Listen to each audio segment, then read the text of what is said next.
मैं पंकज और आप सबका स्वागत है आपके अपने चैनल सब जॉब के अंदर। अगला जो हमारा वीडियो होने वाला है वो ब्लड और सर्कुलेटिंग सिस्टम का होने वाला है। कोई भी शॉर्ट ट्रिक हम नहीं बताते, शॉर्ट ट्रिक से आदमी आलसी होता है। ब्लड और सर्कुलेटरी सिस्टम का हम फटाफट एक रिवीजन करने वाले हैं। सारे वीडियो में ही हम एक फटाफट रिवीजन करते हैं। तो चलिए देख लेते हैं पहले एनीमिया। एनीमिया क्या होता है इसके बारे में बात कर लेते हैं। एनीमिया हीमोग्लोबिन की कमी से होने वाला एक रोग है और लोहे की कमी हो जाती है विटामिन B12 एवं फोलिक अम्ल की कमी से एनीमिया हो जाता है। अब बात कर लेते हैं वेरिकोस सिराएं यानी कि वेरिकोस वेन्स की हम बात कर लेते हैं। एनीमिया की बात हमने यहाँ पे कर ली। अब ये रोग क्या होता है, इस रोग में सिराएं हैं यानी वेन्स है, उनमें खिंचाव हुआ जाता है और वो कट जाती हैं। ठीक है, और कट जाने के बाद में टेढ़ी मेढ़ी हो जाती हैं, जिसके कारण से ठीक प्रकार से वेरिकोस वेन्स हैं वो काम नहीं करती हैं।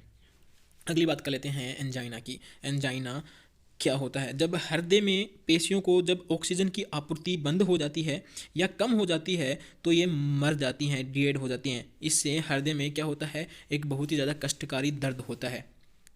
अब बात कर लेते हैं एंटीजन की। एंटीजन क्या होता है, ध्यान से सुनना और एक फटाफट सा रिवीजन है एंटीजन का, वो भी देख लेते हैं। वह पदार्थ जो प्रतिरक्षा उत्पन्न करने में सक्षम हो उनको एंटीजन कहते हैं, यानी कि प्रतिजन जिसको हिंदी में कहते हैं।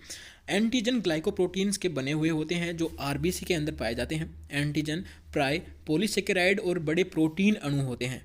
कभी कभी लिपिड या न्यूक्लिक अम्ल भी एंटीजन की तरह ही कार्य करते हैं और ये कोशिकाओं की सतह पर होने पर उनसे क्रिया करके प्रतिरक्षी निर्माण को प्रेरित करते हैं एंटीजन। कुछ एंटीजन सूक्ष्म जीवों के अंश होते हैं और अणुओं का एंटीजन प्रभाव कोशिका सतह पर उपस्थिति पर निर्भर करता है।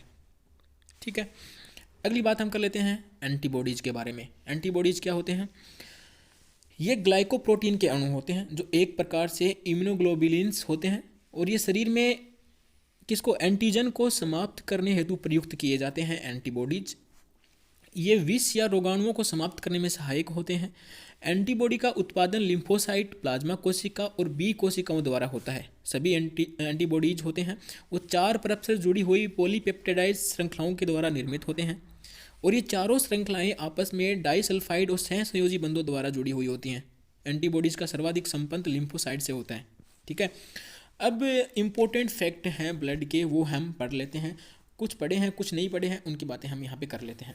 सबसे पहले हम हेपरिन की बात कर लेते हैं। हेपरिन क्या होता है, तो रुधिर को नलिकाओं में जमने नहीं देता है। कौन, हेपरिन। काफ़ी इंपॉर्टेंट क्वेश्चन, काफ़ी बार एग्जाम में आया है। हेपरिन क्या काम करता है, रुधिर को नलिकाओं में नहीं जमने देता है। अगली बात कर लेते हैं प्लीहा। प्लीहा स्प्लीन, जिसको मैंने पहले भी बताया है प्लीहा क्या होता है, क्या कहलाता है।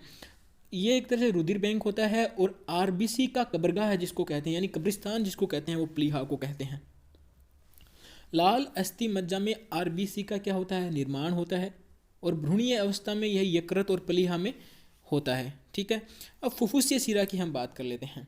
शरीर में एक मात्र शिरा है जिसमें ऑक्सीजनकृत रुधिर बहता है, ऑक्सीजनकृत ब्लड बहता है फुफ्फुसीय शिरा के अंदर। फुफ्फुसीय धमनी की बात कर लेते हैं।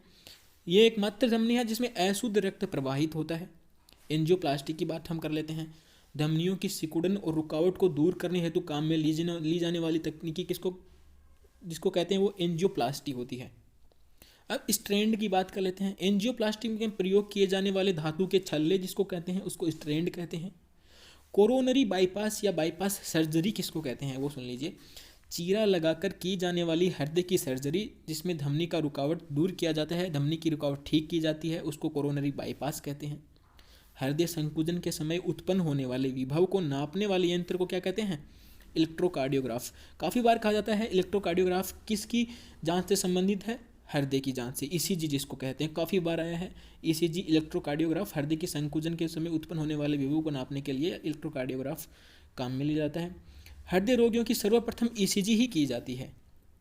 ठीक है, जिससे हृदय के जिस भाग में खराबी होती है उसका पता चल जाता है, किससे, ईसीजी के द्वारा, इलेक्ट्रोकार्डियोग्राफ के द्वारा। अब शरीर के एंटीबॉडीज सिस्टम का अध्ययन किसके द्वारा किया जाता है, एंटीबॉडीज साइंस के द्वारा किया जाता है, इम्यूनोलॉजी के द्वारा किया जाता है।